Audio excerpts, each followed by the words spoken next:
Presenting goosebumps part 1। कहानी की शुरुआत में जैक नाम के एक लड़के को दिखाया जाता है जो अपनी मॉम के साथ न्यूयॉर्क से एक छोटे से शहर में शिफ्ट हो रहा है। दरअसल उसके पिता की मृत्यु हो चुकी है। यहाँ शिफ्ट होने के बाद जैक अपनी एक नेबर से मिलता है जिसका नाम हना है और बहुत जल्द इन दोनों के बीच में दोस्ती हो जाती है। और हना के डैड जैक को बिल्कुल पसंद नहीं करते। वो कहते हैं कि दोबारा हमारे घर के बाहर मत दिखना। जैक वहाँ से चला जाता है और अगले दिन वो हना से दोबारा मिलता है। हना उसे अपने साथ एक अम्यूजमेंट पार्क ले जाती है जो पूरी तरह से खाली है। दरअसल ये काफी वक्त से बंद है। हना और जैक एक दूसरे के साथ बहुत अच्छा वक्त बिताते हैं। जब वे घर वापस आते हैं तो एक बार फिर से हना के डैड जैक को देख लेते हैं और वो उसे वार्निंग देते हैं कि आज के बाद कभी भी मेरी बेटी से मत मिलना। जैक अपने घर आ जाता है और जब वो पढ़ रहा होता है तभी उसे हना के चीखने चिल्लाने की आवाजें आती है। विंडो से देखता है तो उसके पिता उसे डांट रहे होते हैं और तभी लाइट बंद हो जाती है जिससे जैक डर जाता है। वो पुलिस को कॉल करता है और कुछ ही देर में यहाँ पर पुलिस आ जाती है जो हना के घर जाती है। और हना के डैड पुलिस को कह देते हैं कि वो 2 दिन से घर पर नहीं है, वो अपनी मॉम के साथ शहर से बाहर गई है। जैक कहता है कि मैंने खुद उसके साथ टाइम स्पेंड किया है। पुलिस वाले जब घर के अंदर जाकर चेकिंग करते हैं तो वहाँ पर हना नहीं होती, जिस बात से जैक पूरी तरह से हैरान होता है क्योंकि वो जानता है कि हना अंदर ही है। वो समझ जाता है कि हना किसी न किसी परेशानी में है।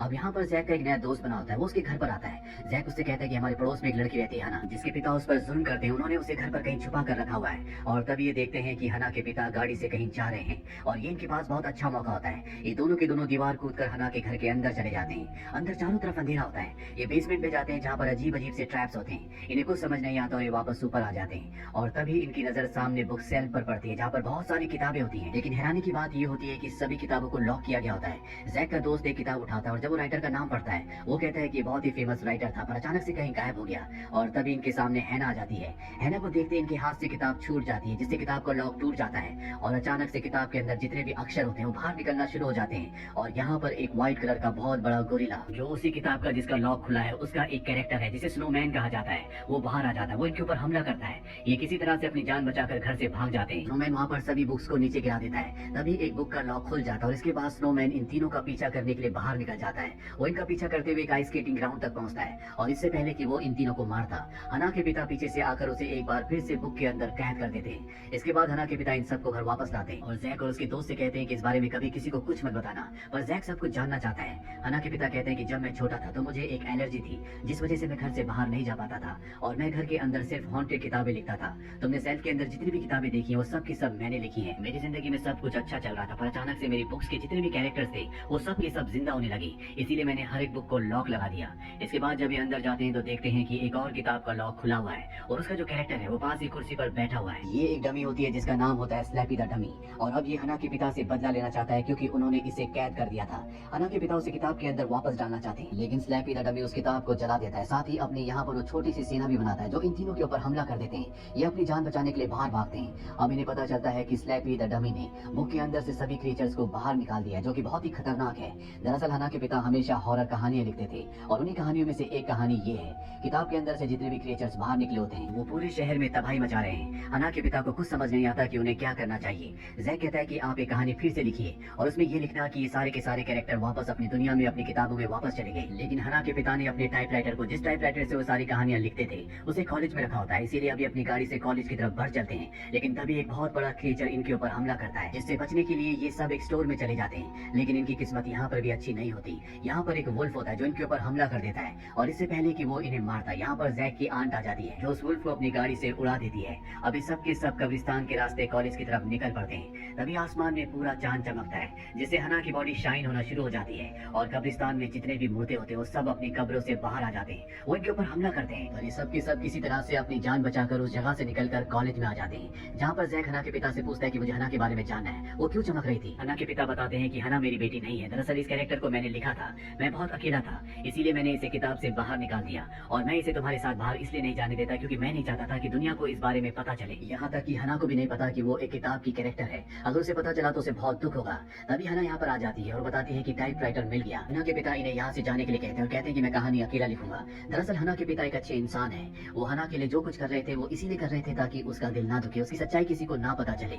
अब हना और जैक यहाँ से उस जगह जाते हैं जहाँ पर स्कूल की पार्टी चल रही होती है। यहाँ पर सभी को कहते हैं कि बाहर बहुत सारे बड़े बड़े क्रीचर्स आ चुके हैं, हमें दरवाजों को बंद रखना होगा, अगर वो अंदर आ गए तो हम सबको मार डालेंगे। वहीं बाहर दिखाया जाता है जहाँ पर स्लैपी द डमी आ चुका है, जो इन सबको खत्म करना चाहता है। उसके पास बहुत सारी किताबें होती है, वो उन सभी किताबों के कैरेक्टर्स को बाहर निकाल कर किताबों को आग लगा देता है ताकि कोई भी कैरेक्टर वापस अंदर ना जा सके। दरअसल उसने अपनी एक पूरी आर्मी तैयार कर ली है जो इंसानों के खिलाफ लड़ेगी, इंसानों को खत्म करके इस दुनिया पर अपना कब्जा कर लेगी।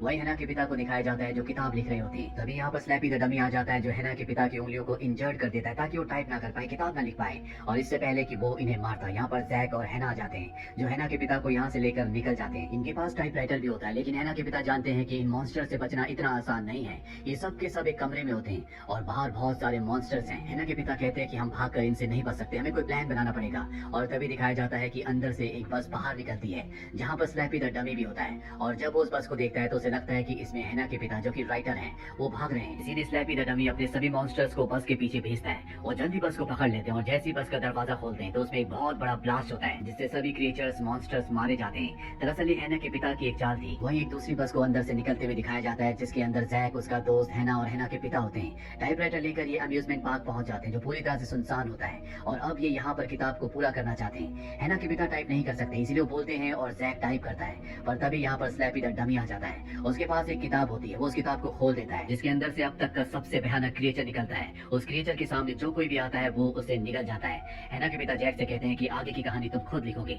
मैं इस क्रिएचर का सामना करने जा रहा हूँ, और जैसे ही वो उसके सामने आते हैं वो उन्हें पूरा का पूरा निगल जाता है। वहीं जैक, उसका दोस्त और हैना झूले के ऊपर बैठकर किताब को लिख रहे होते हैं। तभी स्लैपी द डमी उन्हें देख लेता है और वो अपनी मॉन्स्टर्स की सेना को कहता है कि इन्हें खत्म कर दो। सबके सब झूले के ऊपर चढ़ना शुरू कर देते हैं जिससे झूला नीचे गिर जाता है, पर इन तीनों की किस्मत अच्छी होती है, ये तीनों के तीनों बच जाते हैं। और जैक ने भी किताब पूरी कर दी है जिसके बारे में स्लैपी द डमी को कुछ नहीं पता होता, और अब बस जैक को इस किताब को खोलना है। इसके बाद सभी कैरेक्टर्स किताब के अंदर चले जाएंगे। जैक जानता है कि अगर उसने ऐसा किया तो हैना भी किताब के अंदर चली जाएगी क्योंकि वो भी किताब का ये कैरेक्टर है। वो हैना को बताता है कि तुम भी इसके अंदर चली जाओगी, तुम भी ये किताब का कैरेक्टर हो। हैना कहती है कि मैं जानती हूँ, पर मैंने तुम्हें इसलिए नहीं बताया क्योंकि मैं नहीं चाहती थी कि तुम्हें जानकर दुखी हो जाओ। जैक चाहकर भी किताब नहीं खोल रहा होता, इसीलिए हैना उसके हाथ से किताब छीनकर जमीन पर फेंक देती है जिससे किताब खुल जाती है और किताब के अंदर से एक रोशनी निकलती है। रोशनी निकलने के साथ ही यहाँ पर किताबों के अंदर से जितने भी कैरेक्टर्स निकले होते हैं वो सब के सब किताब के अंदर जाना शुरू हो जाते हैं। हैना भी किताब के अंदर जा रही होती है लेकिन जैक उसे पकड़ लेता है। जैक उसे नहीं खोना चाहता क्योंकि वो उससे बहुत प्यार करता है, लेकिन वो चाहकर भी उसे नहीं रोक पाता और हैना भी किताब के अंदर चली जाती है। अभी हैना के पिता यानी कि राइटर भी आ जाते हैं। वो भी हैना के जाने से बहुत दुखी होते हैं क्योंकि वो भी हैना से बहुत प्यार करते थे। इसी तरह से कुछ दिन बीत जाते हैं। हैना के जाने से जैक बहुत ज्यादा उदास होता है, और एक दिन जब वो अपनी क्लास में बैठा होता है तभी वहाँ पर हैना के पिता यानी कि राइटर आते हैं जो कि अब उनके नए लेक्चरर हैं। क्लास खत्म होने के बाद ये दोनों हैना के बारे में बात करते हैं, और तभी हैना के पिता जैक को बताते हैं कि मैंने हैना के ऊपर एक और किताब लिखी है, और उस किताब से वो वापस आ गई। जैक देखता है कि हैना उसके सामने है, उसे पाकर वो बहुत खुश होता है, वो उसे अपने गले से लगा लेता है। हैना के पिता इन दोनों को यहाँ छोड़कर निकल जाते हैं, और जब वो अपने टाइपराइटर के पास पहुंचते तो वो देखते हैं कि कोई उनके टाइपराइटर पर अपने आप ही टाइप कर रहा है, उन्हें कोई भी नहीं दिख रहा होता, और वहाँ पेपर पर लिखा होता है द इनविजिबल बॉयज रिवेंज। ये देखकर उसके पिता जोर से चिल्लाते हैं, और तभी ग्लास पर किसी के हाथ का निशान छप जाता है, यानी कि अभी भी कोई यहाँ पर है जो इनविजिबल है और वो इन सब से बदला लेना चाहता है। इसी के साथ फर्स्ट पार्ट खत्म हो जाता है। सेकंड पार्ट की कहानी फर्स्ट पार्ट के खत्म होने के 3 साल बाद की कहानी है, जहाँ पर सारा नाम की एक लड़की को दिखाया जाता है जो अपनी मॉम और छोटे भाई के साथ रहती है। सारा कोलंबिया यूनिवर्सिटी में एडमिशन लेना चाहती है, इसीलिए वो फियर पर यानी कि डर पर एक ऐसे लिखने की कोशिश कर रही होती है जिसमें उसे फियर के प्रति सही थॉट्स नहीं मिल रहे होते। वही सारा का एक छोटा भाई है जो हमेशा एक्सपेरिमेंट करता रहता है। एक दिन सारा की मॉम कहती है कि हैलोवीन आने वाला है, इसीलिए मुझे डबल शिफ्ट करनी होगी, तुम्हें अपने छोटे भाई का ध्यान रखना होगा, वो हमेशा उल्टे सीधे एक्सपेरिमेंट्स करता रहता है। हैलोवीन दरअसल एक तरह का त्योहार है जिसमें सब अपने घर को बहुत अजीब तरह से सजाते हैं। वहीं सारा के छोटे भाई का एक दोस्त होता है जिसका नाम सैम है। वो नोटिस बोर्ड पर एक ब्रोशर लगाता है जिसमें ऐड होती है कि अगर आपको अपने घर का कचरा साफ करवाना है तो हमसे कांटेक्ट करें। दरअसल स्कूल के बाद इन दोनों ने अपना एक पार्ट टाइम बिजनेस शुरू किया है। अब हैलोवीन आने वाला होता है इसीलिए सब उसकी तैयारी कर रहे हैं। सारा का भाई और उसका दोस्त सैम भी घर पर पंपकिन काट कर एक अजीब सा मुखौटा बना रहे होते हैं। तभी सैम को कॉल आता है कि हमें अपना घर का कचरा साफ करवाना है, जिससे सैम बहुत खुश हो जाता है। सैम को उस घर का एड्रेस लिखवाते हैं। अब सैम और सारा का छोटा भाई उस जगह पहुंच जाते हैं। ये घर कई सालों से बंद होता है। जब ये दोनों अंदर जाते हैं तो वहाँ पर एक बिल्ली होती है जिसे देखकर ये डर जाते हैं, लेकिन ये बिल्ली का सिर्फ स्टैचू है। उसके नीचे एक बटन भी होता है, और जब ये उस बटन को प्रेस करते हैं तो वहाँ पर एक दरवाजा खुलता है। ये एक तहखाने का दरवाजा है। जब ये अंदर जाते हैं तो वहाँ पर लकड़ी का एक बहुत बड़ा बहुत पुराना बॉक्स होता है। उस बॉक्स को खोलने के बाद इन्हें अंदर एक किताब मिलती है जो लॉक्ड होती है, लेकिन उसके अंदर उस किताब की चाबी भी होती है। ये चाबी से किताब को खोलते हैं और इसके बाद पढ़ना शुरू करते हैं। कुछ पन्ने पढ़ने के बाद जब ये पीछे देखते हैं तो वहाँ पर एक डमी होती है, और ये वही डमी है जिसका नाम स्लैपी द डमी है। पिछली बार जब वो किताब के अंदर जा जा रहा था तो इस डमी ने कहा था कि मैं वापस लौट कर जरूर आऊंगा और एक बार फिर से ही हमारी दुनिया में आ चुका है। वहाँ पर एक कार्ड भी होता है जिसमें कुछ लिखा होता है, ये उसे पढ़ते हैं और इसके बाद स्लैपी द डमी को बाहर ले आते हैं। और इससे पहले कि ये स्लैपी द डमी को लेकर यहाँ से निकलते कुछ बच्चे इन्हें परेशान करने के लिए आ जाते हैं। और जब उन 3 बच्चों में से एक बच्चा स्लैपी द डमी को उठाता है तो वो अपने मैजिक से उसकी पैंट को उतार देता है। हालांकि सारा के भाई को और सैम को इस बारे में नहीं पता होता।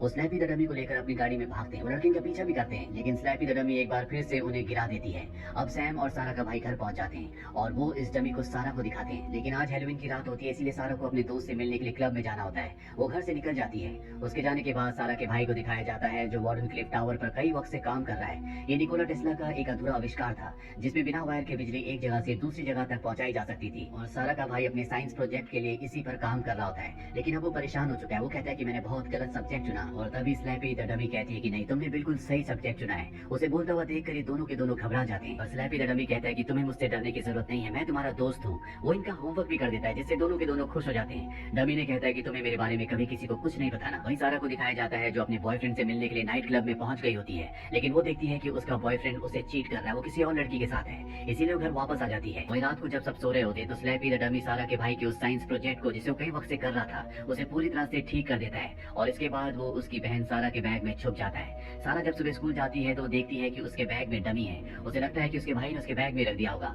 इसीलिए वो उसे अपने लॉकर में रख देती है। तभी वहाँ पर सारा का बॉयफ्रेंड आता है और कहता है कि कल रात को तुम नाइट क्लब में नहीं आई, लेकिन सारा वहाँ गई थी। उसने देख लिया था कि वो उसे चीट कर रहा है, इसीलिए सारा उससे अच्छे से बात नहीं करती और वहाँ से चली जाती है। डमी ये सारी बातें सुन लेता है और जब सारा का बॉयफ्रेंड अकेला सीढ़ी के ऊपर चढ़कर हैलोवीन की तैयारी कर रहा होता है तभी वहाँ पर डमी यानी कि स्लैपी द डमी पहुंच जाती है और वो सारा के बॉयफ्रेंड को अपने मैजिक से सीढ़ी से गिरा देता है जिससे उसे बहुत चोट आती है। वो सबको बताने की कोशिश करता है कि एक डमी ने मुझे गिराया। और जब सारा इस बात को सुनती है तो अपने लॉकर की तरफ भागती है। लॉकर को खोलती है तो उसके अंदर डमी नहीं होती। वहीं सारा के भाई को दिखाया जाता है जो अपने साइंस प्रोजेक्ट को अपनी क्लास में दिखाता है। जैसे वो उसे ऑन करता है तो बहुत अच्छे से काम कर रहा होता है। उसके अंदर से इतनी इलेक्ट्रिसिटी निकलती है कि क्लासरूम में आग लग जाती है। तो सारा भी अपने भाई के स्कूल पहुंच जाती है जहाँ पर वो अपने भाई को और उसके दोस्त को अपने साथ गाड़ी में बिठाती है और बोलती है कि तुमने मेरे बैग में उस डमी को क्यों रखा। सारा का भाई बताता है कि वो मैजिकल डमी है, हमने उसे तुम्हारे बैग में नहीं रखा बल्कि वो खुद ब खुद तुम्हारे बैग में चली गई होगी। अब ये तीनों के तीनों घर आ जाते हैं और देखते हैं कि सारा की मॉम उस डमी के साथ खेल रही है। वो डमी से बहुत खुश होती है और तभी सारा के छोटे भाई के स्कूल से कॉल आता है। टीचर सारा की मॉम को बताती है कि कैसे तुम्हारे बेटे की वजह से आज क्लासरूम में आग लग गई। ये सुनने के बाद वो अपने बेटे को डांटती है और कहती है कि तुम तीनों की सजा ये है कि आज रात को तुम हैलोवीन नाइट पर नहीं जाओगे। ये कहकर वो घर से निकल जाती है। अब ये तीनों के तीनों डमी से नाराज है। जब ये अंदर जाते हैं तो डमी इनके सामने बैठी होती है, लेकिन ये नहीं चाहते कि डमी इनके साथ रहे।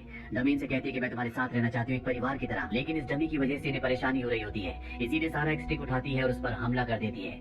डमी नीचे गिर जाती है और इसके बाद ये डमी को पानी में फेंक कर वापस घर के लिए निकल पड़ते हैं। लेकिन रास्ते में इनकी कार के ऊपर एक बार फिर से स्लैपी द डमी आ जाती है। वो इनके ऊपर हमला करने लगती है। सारा कार की ब्रेक जोर से दबाती है और डमी इनसे दूर गिर जाती है। वहीं रात होने पर सब हैलोवीन नाइट की तैयारी कर रहे होते हैं। आज के दिन सब अजीब अजीब से मुखौटे पहनकर शहरों में घूमते हैं। वहीं स्लैपी द डमी एक शोरूम में जाता है और वहाँ पर जितने भी खिलौने होते हैं वो उन सब के अंदर जान डाल देता है। साथ ही स्टोर का जो मैनेजर होता है वो उसको भी एक अजीब सा क्रिएचर बना देता है और अब इस सब के सब शहर की तरफ बढ़ चलते हैं। वहीं सारा, उसका भाई और उसके भाई का दोस्त इंटरनेट पर डमी के बारे में पढ़ते हैं। इन्हें पता चलता है कि डमी पहले भी हमारी दुनिया में आ चुकी है। सारा का भाई बताता है कि किस तरह से उन्हें किताब एक बॉक्स के अंदर मिली थी और जब इन्होंने किताब में कुछ पढ़ा तो उसके बाद ही डमी बाहर आ गई। सारा को समझ में आ जाता है कि अगर इस डमी को इन्हें वापस भेजना है तो इन्हें किताब को हासिल करना होगा। दरअसल जो 3 लड़के इन्हें घर के बाहर मिले थे उन तीनों में से एक ने किताब इनसे छीन ली थी और अब वो किताब उसके पास है। और वहाँ जाने से पहले ये हैना के पिता को कांटेक्ट करते हैं जिन्होंने इस किताब को लिखा है, जिन्होंने पिछली बार डमी को वापस भेजा था। और वो उन्हें बताते हैं कि स्लैपी द डमी एक बार फिर से हमारी दुनिया में आ चुका है।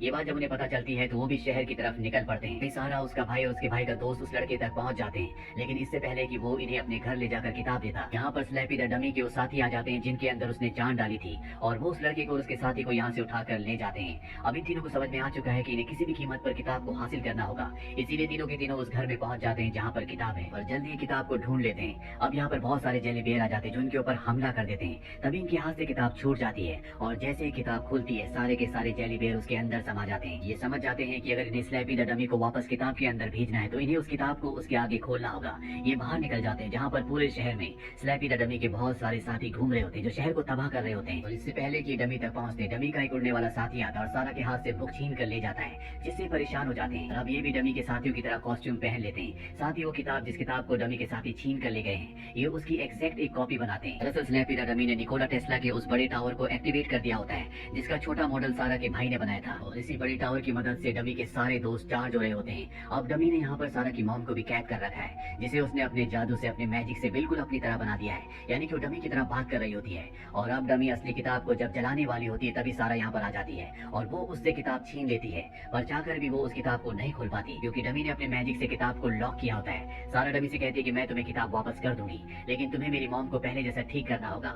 डमी इस बात के लिए राजी हो जाती है और ठीक उसी वक्त सारा किताब बदल देती है, यानी कि उसके पास जो नकली किताब होती है वो डमी को दे देती है। और डमी जब उस किताब को ध्यान से देखती है तो उसे शक हो जाता है कि ये नकली है। इससे पहले कि डमी कुछ करता, सारा उसे किक मारती है जिससे वो टावर के उस हिस्से पर जाकर चिपक जाता है जहाँ से इलेक्ट्रिसिटी प्रोड्यूस हो रही होती है। उससे उसे बहुत ही खतरनाक शॉक लगते हैं जिससे उसका मैजिक कम हो जाता है और ठीक उसी वक्त किताब अपने आप ही खुल जाती है। किताब खुलने के बाद डमी और उसके सभी साथी वापस अपनी दुनिया में चले जाते हैं। अब यहाँ पर इस किताब का राइटर भी आ जाता है और वो इन्हें शाबाशी देता है, कहता है कि तुमने बहुत अच्छा काम किया। इसके कुछ दिनों बाद दिखाया जाता है कि सारा का एडमिशन कोलंबिया यूनिवर्सिटी में हो जाता है जहाँ पर वो हमेशा से एडमिशन लेना चाहती थी। साथ ही सारा के छोटे भाई को स्कूल से साइंस प्रोजेक्ट के लिए इनाम भी दिया जाता है, यानी कि सारा और उसके परिवार की जिंदगी में सब कुछ अच्छा हो रहा है। वहीं उस किताब की राइटर को दिखाया जाता है, यानी कि हना के पिता को, जो कि एक और किताब लिख रहे होते हैं और वो उस किताब को पूरा करके अपने बुक सेल्फ में लॉक करके रख देते हैं। और जैसे वो पीछे मुड़ते हैं तो वहाँ पर स्लैपी द डमी होता है। वो बताता है कि मैं बच गया था और मैंने भी एक किताब लिखी है जिसके मेन कैरेक्टर आप हो। और इसके तुरंत बाद वो किताब को खोलता है और वो राइटर यानी कि हैना के पिता उस किताब के अंदर समा जाते हैं। इसी के साथ सेकंड पार्ट भी खत्म हो जाता है। तो ये थी कहानी गूज़बम्प्स पार्ट 1 और पार्ट 2 की। उम्मीद करते हैं कि ये कहानी आपको पसंद आई होगी।